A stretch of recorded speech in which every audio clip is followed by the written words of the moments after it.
Welcome to the Mountain Man Chronicles. Be comfortable with the uncomfortable. Live, learn, and explore.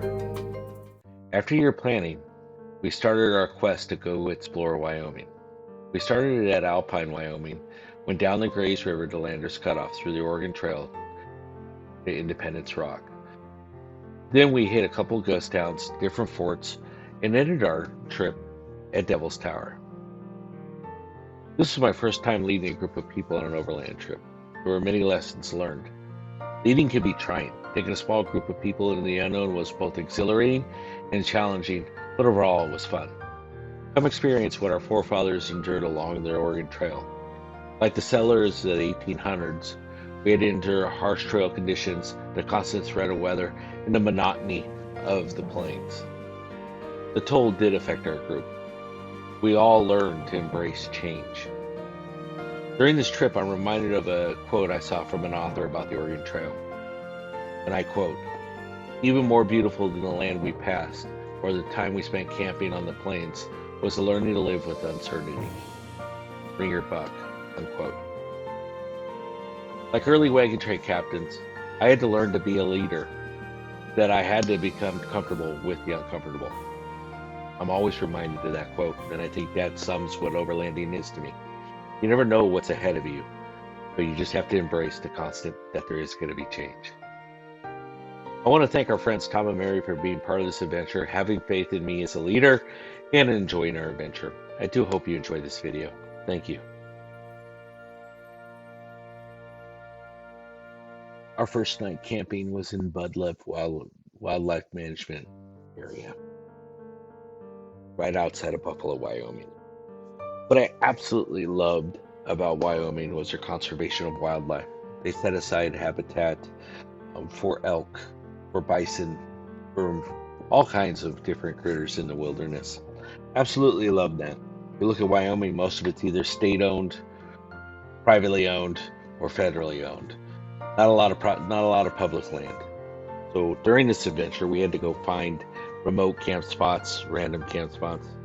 The first night was spent alone with my wife. We enjoyed this area. It was really peaceful. We were right outside of Buffalo, remote. We had some light rain later in the morning, and it was just a beautiful day.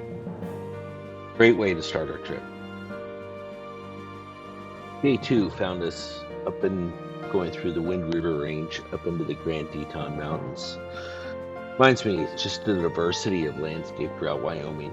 We saw everything from the plains to deep canyons, which you got to drive through the Wind River Range, up into the Tetons with the snow-capped mountains near Yellowstone Park. Absolutely loved this area. Hope you enjoy a few of these pictures and videos. Soon we'll be meeting up with our friends, but this was the second day of our journey to get to Alpine, Wyoming, to really begin the Oregon Trail. Another great day with my wife. Just enjoyed the scenery. Got out. We had some weather coming in, but the event. Today's trip was an adventure. We met our friends Tom and Mary in Alpine, Wyoming to begin our trip. After a quick lunch to start our journey, we immediately got off the highway and hit the dirt. The Grays River Road was a washboard road, therefore we aired down our tires to make the rides a little more enjoyable. The road follows the Grays River, including all the way up to Landers Cutoff, all the way through to Big Piney, Wyoming, so we thought. Picture to come. Landers Cutoff is significant. First, this is the first federally funded road east of Mississippi. It was part of the Oregon Trail, an important part. Although increased the trip by 2 weeks, the route provided needed water and a source of food for cattle and settlers. Landers Cutoff left the Oregon Trail at Burnt Ranch and Sweetwater near South Pass, Wyoming, which is a ghost town we are going to visit later in the trip. Frederick Landers surveyed the trail in 1857. Tens of thousands of people passed through his trail during its use. Several grave sites, hardship through this trail. It wasn't an easy bypass by all means, but it was one that was a necessity. While the Transcontinental Railroad being completed in 1869, immigrant travel over the trail rapidly declined. The last wagons of the trail were observed in Fort Piney, Wyoming between 1910 and 1912. The Lander Cutoff rejoined the Oregon Trail in Idaho northeast of Pocatello and Ross Creek. As part of the third day journey, I mapped out the trip to take us through Landers Cutoff, all the way up through down Big Piney and out through the where Fort Big Piney was. Little did we know our adventure would be detoured.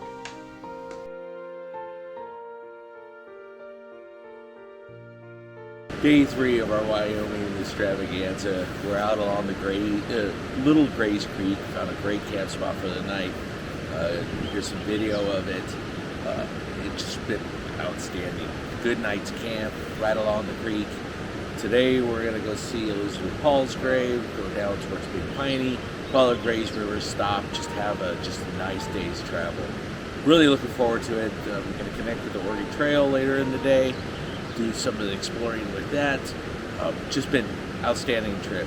Having fun with some friends from California that met us here. Just the kind of stuff I really enjoy. What Mountain Man Chronicles is all about. Just getting out, exploring, learning, and living life. Hope you enjoy our video. Thanks. Enjoy day 2.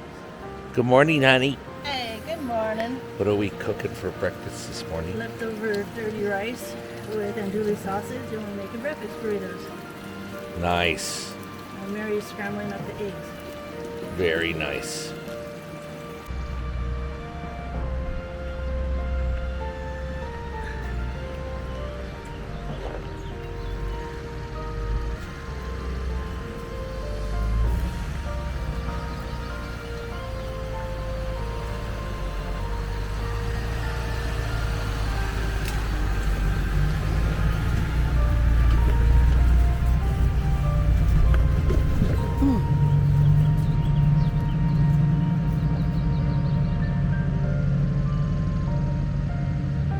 We stopped to take a break to look at what our options would have been for last night's camp had we decided to go further, but we didn't.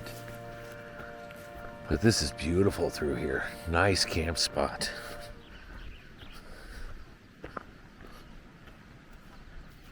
Just gorgeous.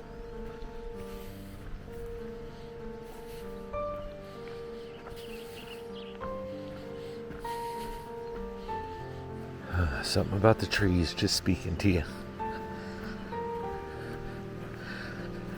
Part of the adventure. We had a good camp spot last night, but this would have been just incredible.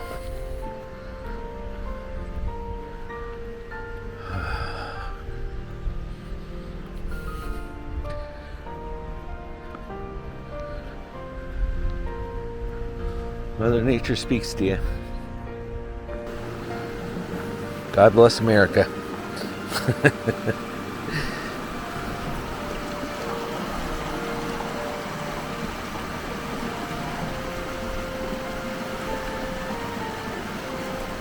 I love this place.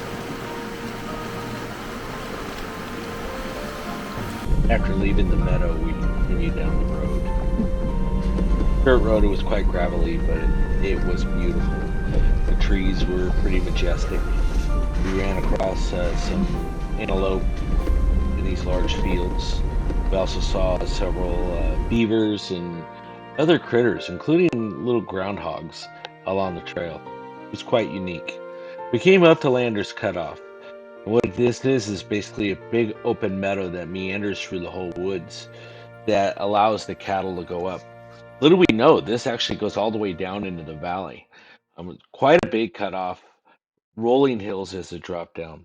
As clouds went on, we knew that we had to speed up our progress. Elizabeth Paul was buried at this spot in 1862. She died giving childbirth, and her daughter Elizabeth died a week later. Her husband did go on to make it to the Washington Territory with his other 7 children. This spot really resonated with me. It reminded me of the hardships that the people had to endure to really found our great nation. Something that we all should think about. And it's something that really just sit with me as I sat around the tree and just recognized the sacrifice she made and her daughter made so we can enjoy what we have. With the clouds looming overhead and dark once on the horizon, we knew we had to bid farewell to Elizabeth Paul. One of the things to note on the Oregon Trail is 25,000 people followed this, most of them walking the 2,000-mile journey. As we pass here, the Lander incident, just, again, many of the graves that scatter this landscape. When the Landers incidents were a trailer or covered wagon overturned, little girl drowned in the nearby creek. It was kind of foresight for us what we were going to go through. As we head down the Little Piney Creek, it ended up being washed out. It meant that the 30-mile journey that we made thus far, we had to turn around a tight trailer on a narrow road on a cliffside. Unfortunately, I didn't get video. It was tough. It was very hard. It took Tom and I, with his great navigation, my wife backing me up, turn around both trailers, and we're able to journey back. We had to go back and find our way out, trying to find a GPS, which we were lucky to have. And I just imagine the Oregon Trail pioneers trying to do the same as they crossed over, and why the hardships, any type of rain, any type of events. We had the luxury of having a sealed cabin, four-wheel drive, but they did not. So, some things to think about. But the road out was a tough one.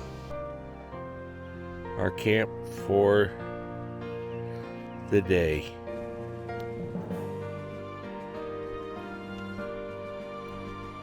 Awesome spot. What a day it was. We headed out. Road ended up being flooded out. Had to make it around. Just amazing.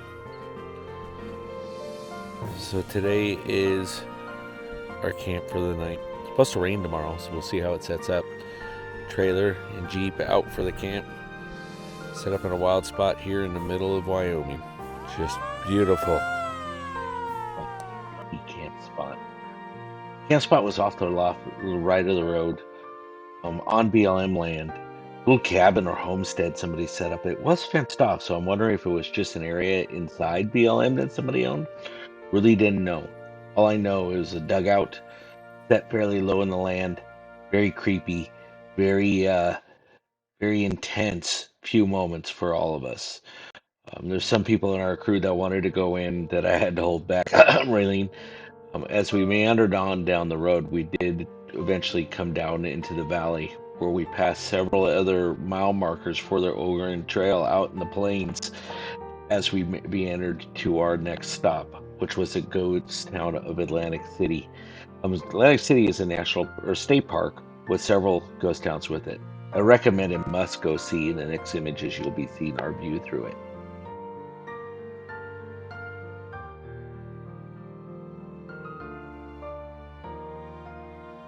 My grandmother's in there, right? But they put the girls in really pretty dresses, and then they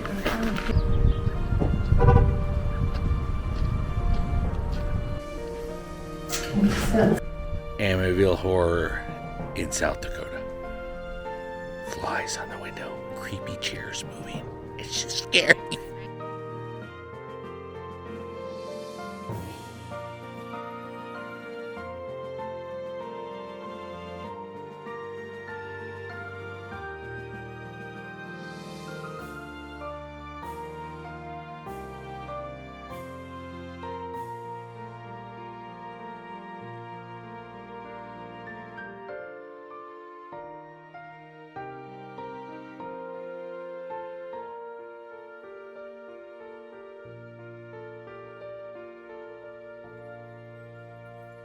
Independence Rock was a major landmark for the wagon trails headed to west, especially from Fort Laramie.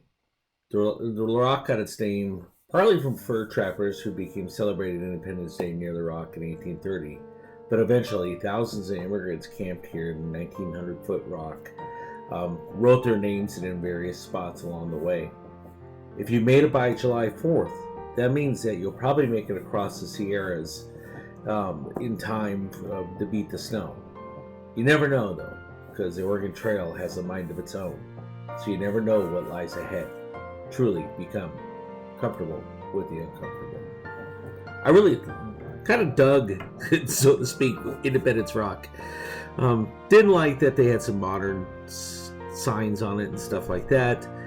But it was cool to see some of the old signatures, some of the old names. You can actually walk fairly close to it. You can actually climb on portions of the rock to go look for names because they're all over the rock. They're not just on the face. They're throughout it. So pretty cool just to see the history.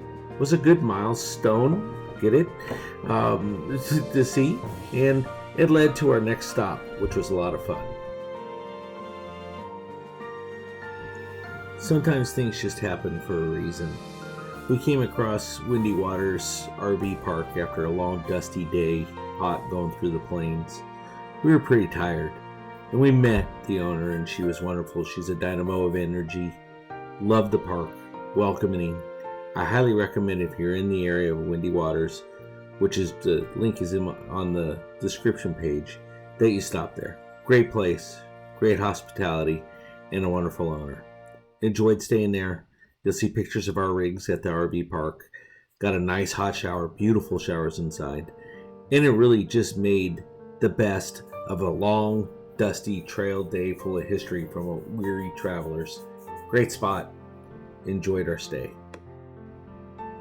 Today's trip would take us, continue our trek east, then turn north after we got through visiting Fort Casper and Fort Fetterman.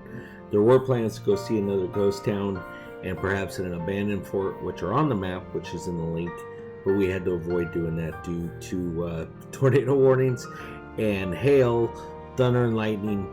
Basically, the skies opened up on us during this trip. It was an interesting journey, but today, for this video, emphasized on Fort Casper here. Fort Casper is a traditional history park. You can actually go into the barracks. You can walk around the parade grounds. You can look at all the interesting things in the fort. I found it pretty cool that you could actually go in and see the uniforms they wore. You can see a lot of the hardware they wore. You got the feeling what it was like to live in a fort, in a barracks, on the grounds. Well marked, well established camp. What I really liked about it was just the ability to get outside, walk around. The weather was actually really nice in Casper. Little we know that was going to change here soon, but it was actually beautiful out there. The museum itself has a lot of artifacts, a lot of interesting history. Is well thought out and well planned.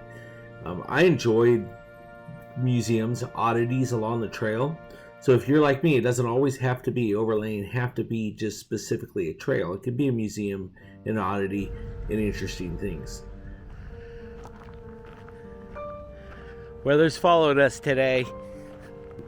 Fetterman was very interesting. State Park was founded in 1867 and put to defend the Northern Plains against Indian raids. It also became a major supply route. You'll see the size of this park was quite large. It is a Wyoming State Park. I'd recommend going to visit. It is one of those off-the-road odysseys that has a land that time's forgot, and you can see what it's like to work at a remote base. Fortunately, the weather meant that we had to leave the base a little bit early. Thunder and lightning was starting to strike, which was a telltale sign to our road ahead.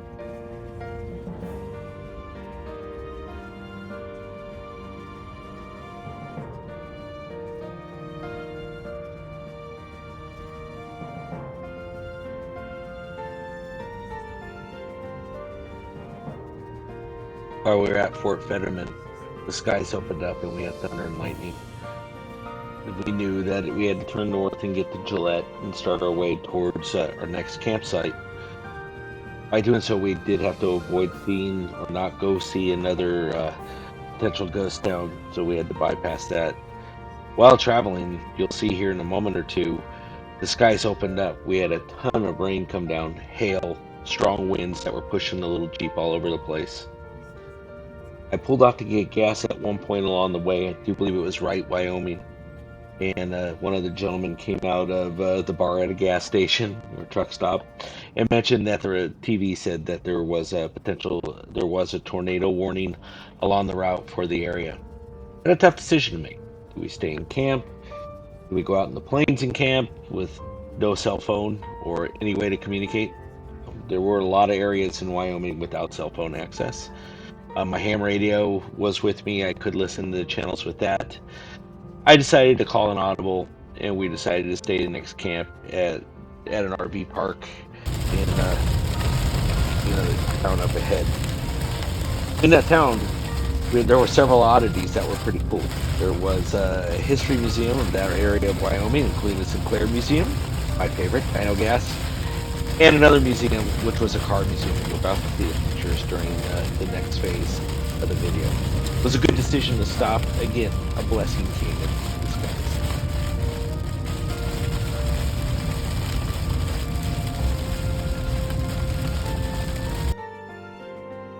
Well, we did it. We survived the Oregon Trail. I didn't kill Raylene off due to dysentery, and we made it through. We had hot days in the plains. We made it through the Grays Trail. We overcame a huge obstacle that could have been a disaster.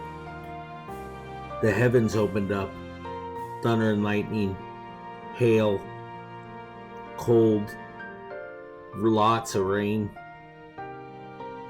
Can we survive Devil Tower and the prairie dogs? A lot of history on this trail. I really enjoyed seeing the ghost towns. I really enjoyed the history of the Oregon Trail. There's a lot of links in the description to this video. I do have the outline of the entire trip, including GPS markers, so if it is something you're interested in, let me know. I'd be happy to send it along. We did have to avoid or not go to a few of the ghost towns that I wanted to, due to the weather conditions, hot weather, cold weather, snow, or, well, not snow, but rain and thunder and lightning. I hope you enjoyed the trip. Thanks for watching the Mountain Man Chronicles.